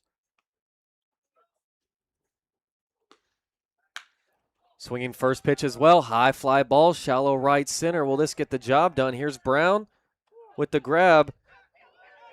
And Hughes is going to bluff. And a good throw from Brown there. Good decision. There's one away. I almost thought Brown sailed that one coming home. That would have been huge if it had sailed. 2 guys, but yeah, it's just not deep enough. I do like the aggressiveness early in that count. Yeah, they already had one guy thrown out at home. And here's Canyon Millar, who laced the ball last time up, double off the right field wall. He's 1 for 2.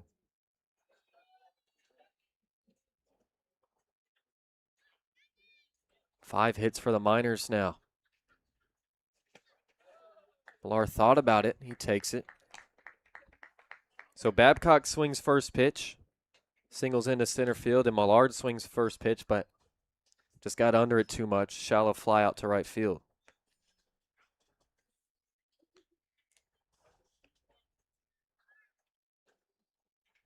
Lefty on lefty, 1-0. Inside. And I do got on my phone right now that there is light rain starting in about 20 minutes. There's a lot of storms around us. Palmer's been avoided thus far. But, I mean, we have had to move the games up because of the weather, so I imagine it's going to come at some point. 2-0, fouled off left side. Yeah, we were scheduled to start this one at 4. Sounds right. Yeah, 4. 4 or 4:30. And, yeah, so we wouldn't even be underway right now, but, yeah, they moved it up for weather. Don't know if it'll be bad enough to cancel the second game. They can always push that back to another home game against the Whalers. They have one on the 19th and the 24th. As Millar fouls it off again. You've also moving the games up does allow you to maybe let something pass, start part of the field, and give you more time in the evening to see if we can resume play or something. But you certainly want to get all 7 in on both of these games. All right, the Oilers lost 7-0 to the Chinooks yesterday, and they only got to play 5. Parks 2-2. Weak grounder over to second. Shouldn't be enough to get 2. They say he got the tag, and they say Cannon got the throw over to first. What a double play from Shane Cannon to keep the Miners from getting their 3rd run. LeBron's going to come and talk about this, so we'll keep it here. Yeah, Spencer Henson had words for that field umpire next to second base. He was not happy with that call. Babcock surprised. He knows whether he got tagged or not pretty well. It looked like the position he was in, too, he wouldn't even have been able to see the tag. As the tag was on the back of Babcock, he was facing his front side. But Baker's coming out to the bump and get ready, and don't think there's going to be anything that the Miners can do. So we're going to head to break and head to the bottom of the 6th, but Babcock makes it 2-0.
Miners now with a 2-0 lead in the 6th, and Baker out there for another inning of work.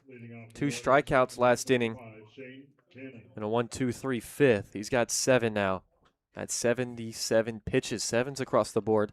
He plays 2, 3, and 4 of the Oilers' order. Looking to get something going. First pitch fastball high and in to Shane Cannon, the guy who just made an amazing play over at second. Tagged Babcock on a very slow chopper and made the throw over to first for the double play. Allegedly. Allegedly, yes. And I said it too. I said shouldn't be slow enough to get a run in. But nope. Cannon able to work something out. Waves and misses at a high fastball. Cannon's 0 for 2, a fly out and a ground out. You think about it, Babcock's able to beat the ball coming through his base path. He's easily probably not tagged there, or maybe they try to flip two and it allows them to maybe make a throwing error, or maybe he slows down, he just kind of stops in his tracks and kind of forces Cannon to make a decision. Do I try and tag this guy or just go to second, or do I just get one out and, there not been a double play, right, and kind of just forcefully get in a pickle? Yeah, full count to Cannon here. If Babcock would have held up, they could have thrown to first and then maybe got him in the pickle, but the run would have came in to score. Payoff is fouled off. You just assume as a fielder that a guy that is forced to advance to the next base doesn't just stop dead in his tracks. May have mentally thrown Cannon off, but it is what it is. Nothing wrong with the way Babcock played that at all. Just, unfortunately, nice tag made. Payoff. Over to the third, slow roller. Godfrey's throw on the move in time to retire Cannon. And the Oilers down to their final 5 outs. Man, Godfrey just looks so comfortable defensively, especially at third. He's made plenty of good plays on the run. Now batting, shortstop. It's a huge out to get right there on tougher plays, right? Miners have got to continue to play catch and play clean defense. Don't boot the ball around, even with the 2-0 lead. Here's Nolan Grawl, the shortstop. 84 pitches for Baker now. Grawl fouls that one off. It depends how much they make Baker work here in the 6th. I imagine that. If he can go to the 7th is what I was trying to say. I imagine he doesn't. You've got so many arms available, and all you would need is one inning out of them. But it is his last start. Maybe he asked to go to distance. The distance, excuse me. 1-1's fouled off. Yeah, I imagine the plan isn't for him to go to the distance with that pitch count. Now 87, and still got 5 outs to get, especially considering Oregon State is trying to make sure he's healthy when he gets back. But, yeah, he certainly may say, just give me the ball. 1-2 breaker misses outside. Grawl 0 for 2, a strikeout and a ground out.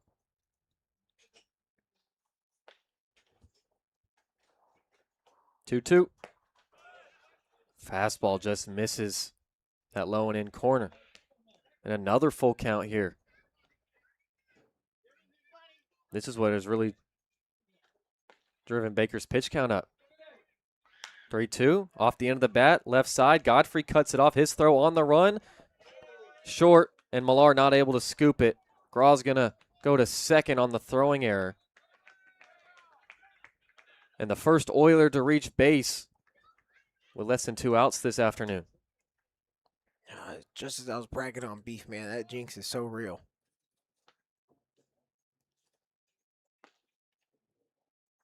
So that'll bring the tying run to the plate. Number 19, Luke Lusky. In Luke Lusky, 0 for 2, a ground out and a strikeout looking. Can definitely feel that rain coming in, just got a little more chilly as Terwilliger is going to come out and speak to Baker. 90 pitches even on the afternoon. Yeah, he was kind of losing that zone a bit too. Now, last at bat, that could be a sign of fatigue. Already got Brady Clark loosening over in right field. He has kind of transitioned into the closer spot for the Miners. I don't hate the decision to let Baker go right here with the tying run at the plate, but certainly pay close attention to what happens in this at bat with the DH up. So they'll leave Baker out there for at least one more batter.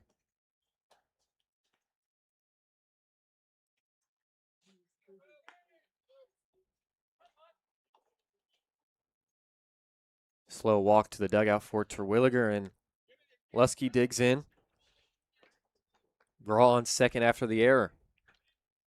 Now one apiece for both sides. First pitch strike on that fastball for Baker.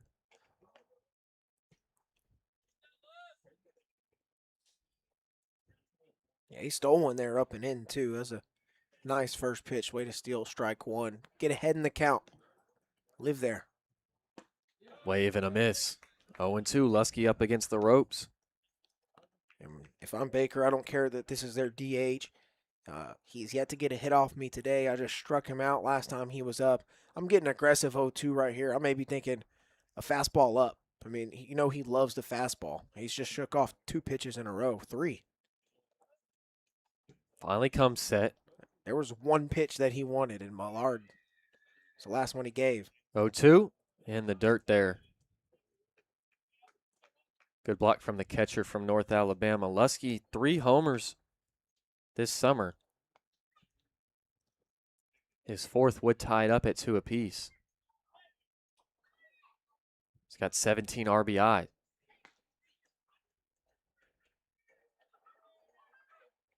Baker's 1-2. Fouled straight back. And we'll do it again. Even with Lusky on that one, stay aggressive. Fill up that zone. Force him to just get good contact. Your defense is behind you. 1-2 again. Called strike 3. Backdoored him for strikeout number 8. Might have been the most beautiful frame job there from Millard to sell that one. And now Owen Musial will dig in with 2 away. I don't know if Musial usually does that, but he just came and he just wiped off dirt like right in front of the plate. That could have been something to do with that backwards K. I don't know. Baker's still out there. Swing and a miss. First pitch fastball to Musial, who's 1 for 2, a strikeout. And got that first hit for the Oilers last time up in the 4th, just a bloop single to left center. Graw on second. Reached on an error from Will Godfrey over at third. One just misses. Yeah, Baker wanted that call too. You could see on his facial expression, but right here, continue to make good pitches, competitive pitches. 19 RBI on the season from Musial. He would love number 20. Baker trying to stop him. Is 1-1. Strike 2 at the belt there. With that pitch count now, 98, about to be 99 for Baker. I'd be willing to bet a lot of money this is it.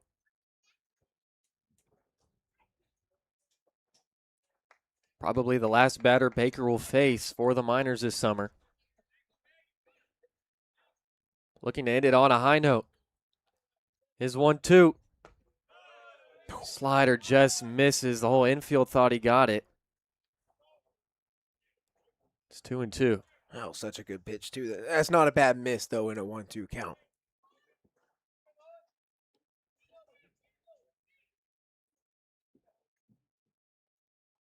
Baker set. Checks second and deals. Fastball just misses high. And I know Musial does have a single off Baker, but what I don't want to do is get it to Haas and Claver. We know he's got a lot of pop in that bat.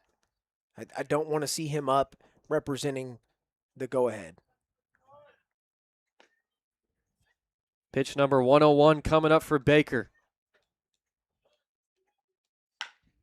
Hard chopper up the middle, gonna get through. Graw being waved home, and Millar's gonna bottle it. There will be no throw, and the Oilers are on the board off the bat of Owen Musial. It's 2-1. And that right there may also be it for Baker potentially. Yeah, it is. Hate to see it end on something like that, but I think you also hang your hat on what a day he had and what a season he had. 48 strikeouts in, I believe, 32 innings. It's pretty good. I believe so. So have yourself a summer, Jackson Baker. Came into today leading the ABL in ERA at a 1.69. He takes his exit. And Brady Clark will come in and try to get the final 4 outs. We're going to step aside for just a second. We'll be right back.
Brady Clark, the St. John's righty, coming in to relieve Jackson Baker and hold it Batting for the to a Oilers, 2-1 ball game. number 28, He'll face Brooks Hasenclaver, the Oilers' best bat so far this summer. Baker's final line, 5 2/3, 8 punchies, 3 hits on 2 free passes, 1 run, 0 earned. So drops that ERA even further. See on your screen that rain coming down. First pitch from Clark.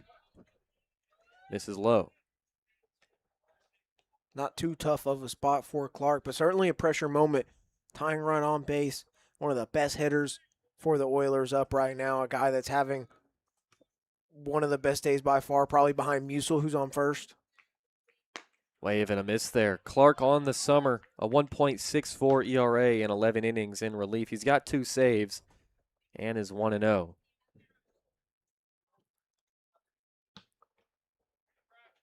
So just another elite arm out the pin for the Miners this summer. And he pitched in that close 9-8 win on the 12th. So that one just misses low. Came into the 9th when the Oilers, they scored 6, but he was able to just get out of it and escape with a win. Yeah, he came and shut the door on him when they tried to rally late. Yeah, only one of those 6 was credited to him. There's a grounder over to second. Toth over to first in time to retire the side. So Clark comes in, retires Hasenclaver, and the Miners through 6 lead it 2-1. Let's go to the final frame of the 7th.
Fifth to seventh Seventh inning. in game one of a doubleheader against the Oilers. Both games, Leading off 7 innings for the apiece. Miners. Second Miners looking baseman, for number insurance 6, for Toth. what is most likely Brady Clark. And a new arm for the Oilers, the right-hander, number 39, Russ Martin.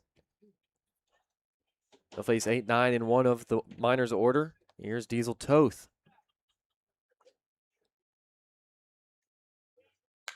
First pitch swinging, pops one up on the infield. Claver calling for it. And he's got out number 1. Yeah, one pitch, one out. Good sign for the Oilers and their arms, but Now it's a batting, tight ball game. You love to add on, especially now that your lead goes from 2 to 1 in this final frame.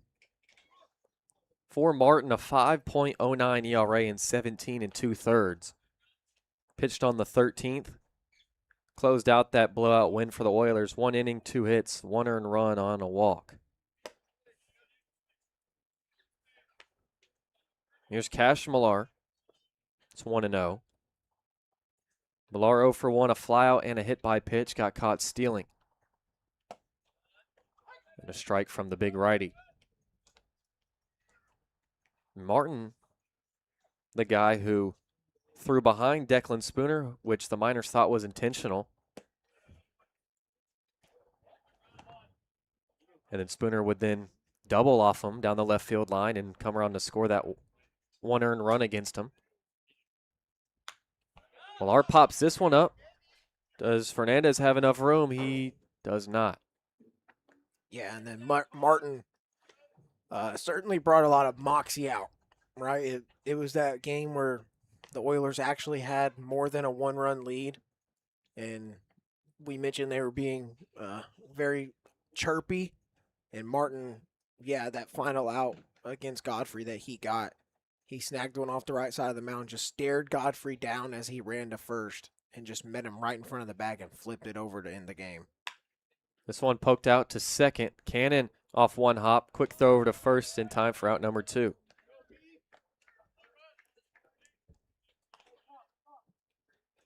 Martin will face now batting, Godfrey, just coming up for the 4th time. Godfrey. He's 0 for 1, 2 walks. One of those 2 runs scored and a ground out.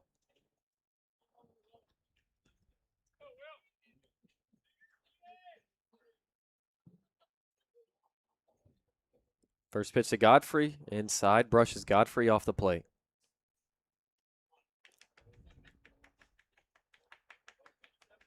Austin Park, who's 2 for 3, waits on deck. If Godfrey can reach here, 1-0's in the dirt. Walks number 16 and 17 this afternoon for Godfrey, which leads the team. Yeah, he certainly would love to get Park up, too. Hard grounder over to second. Cannon with a twitch there, but able to scoop it, and a 1-2-3 7th for Martin to keep the Miners at 2. And Miners looking to close the door and win game 1 of this doubleheader when we come back.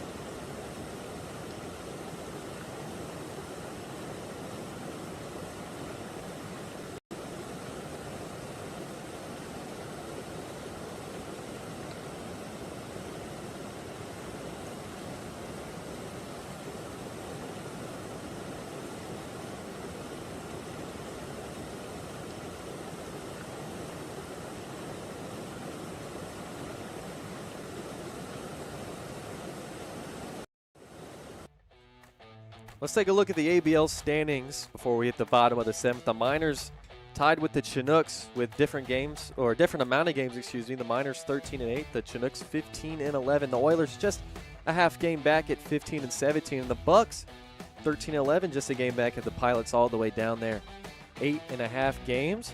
Of course, the Miners looking to make it 14 wins coming up soon, and then they'll play game 2 of a doubleheader 45 minutes after this one. And the other game going on today, 6 p.m. Alaska Daylight Time, the Bucks at the Glacier Pilots, of course, in Anchorage, looking to pick up win number 14 themselves. So Brady Clark back out there. Needs 3 outs to record save number 3 on the season. He'll face 7, 8, and 9 of the Oilers' order, but if you know the Oilers, no parts of the lineup Catcher number 14. are ones to let up. Thinking about back at the standings, half a game separates these two teams right now.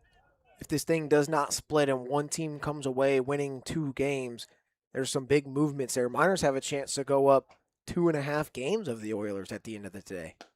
Clark's first pitch to Isaac Fernandez, the catcher, in there for a strike.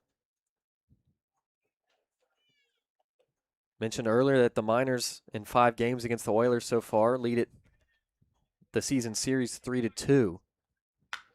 Hard shot left side, finds a hole into left field. A base knock for Fernandez to lead off the 7th. He's the tying run. Yeah, anything can happen now that they've got tying run aboard here. Yeah, they want to run for him. It's a good idea.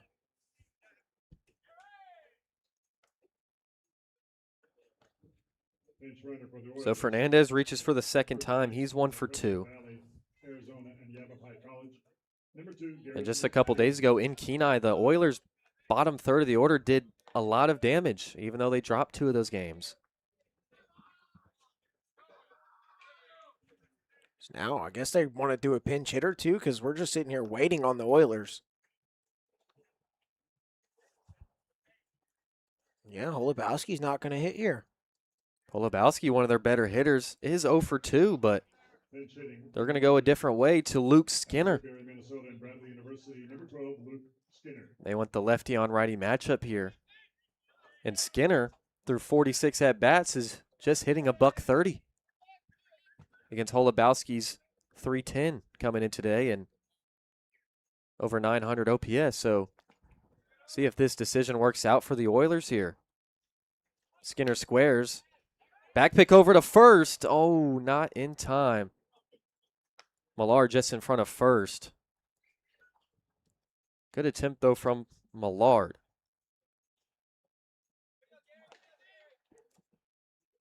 Oh, that would have been huge. So they definitely just want Skinner to get a bunt down. Squares. This is outside, and Millar pump fakes the back pick again. Yeah, I like how Millard's locked in, though, behind the dish. They know that they want to get that guy in scoring position. They want to try the bunt. Maybe they want to steal and bunt. You never know. Skinner squares, pulls back, hits a strike.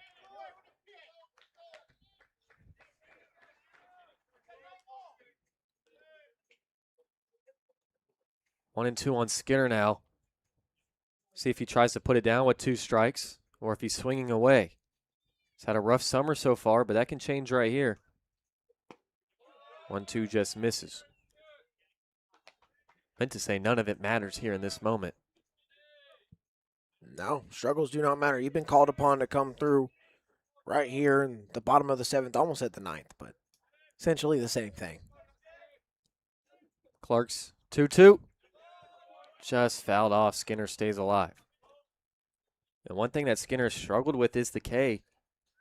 16 strikeouts in just 46 at-bats. He's striking out over a third of the time. Yeah, if you're Clark here, dude, don't hesitate at all on the hill right now. Even though they did just get a single off you to lead this off, they're still behind in this game. You have the lead. Be aggressive. Own your stuff. Know that you got it. 2-2, wave and a miss. Skinner goes down on strikes, and the decision to pinch hit for Holubowski does not work out for the Oilers. That's exactly what I'm talking about. Great job by Clark to just come right at the hitter. Get a swing and a miss. Now double play ends it. So originally they just wanted Skinner to put down a bunt, but he failed to do so and had to swing away and goes down on strikes. Now here's Brady Brown 0 for 2.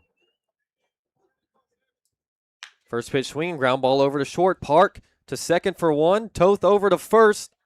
Not in time as Brown able to beat it out, but there's 2 away.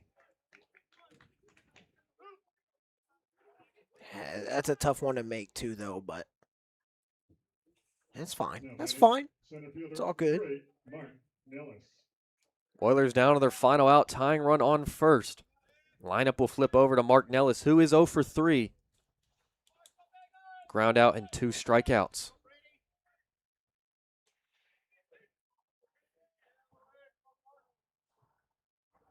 Clark deals, first pitch strike. Brady Clark done a good job. I mean, Fernandez's single that led off the inning wasn't hit that hard, but then knowing that, okay, these are some big at-bats here in terms of what these guys represent around me, he just hasn't blinked. The one popped up. Beyond second, Park calls everyone off. Ball game. Miners win game 1 of today's doubleheader 2-1 as the away team. They'll be the home team in game 2 coming up in around 45 minutes. But a huge win for Mat-Su as Baker gets a win in his final outing as a Mat-Su Miner in 2026. Clark gets his 3rd save. Huge way to get one, especially game 1, because there's no chance of playing game 2 like 100% based on the weather, as I imagine they might talk about that right now and what time we want to have first pitch. Do believe it'll be 40 minutes from right now. So we just finished up at 4:03. 5 p.m. start time for game 2. Right there, right on the loudspeakers. We got 5 p.m. start time. So we'll be live a little bit right before that to get you some recaps of this game and all that. But huge win. Way to get game 1. Go get 2. The Miners move to 14-9. The Oilers drop to 15-13. And the Miners 4-2 in 6 games against the Oilers so far this season. Number 7 coming up soon. Ben Cameron along with Kaden Bessent. We'll be right back at 5.